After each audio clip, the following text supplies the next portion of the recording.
For today's vlog guys ay ililipat na pala natin yung minarkot kong lemon dahil malago na po ang kanyang ugat.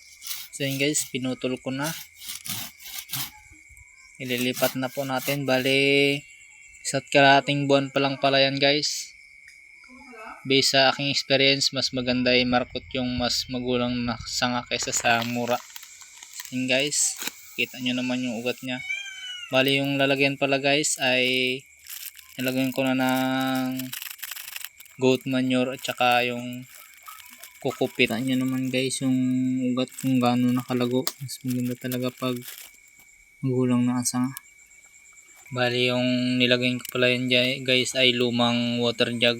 Pasensya na po kung madumi. Kaya ko dyan nilagay muna guys kasi pwede pa may ilipat nyo kung sakaling ilipat. Kasi wala pa tayong malipatang lupa. So yun guys, nilagay ko na pala ng lupa.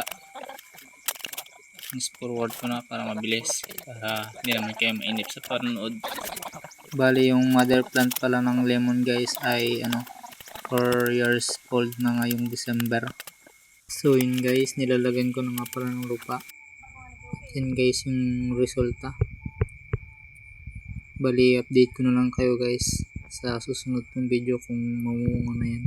Flex ko rin pala guys yung kalamansi ko na markoted na.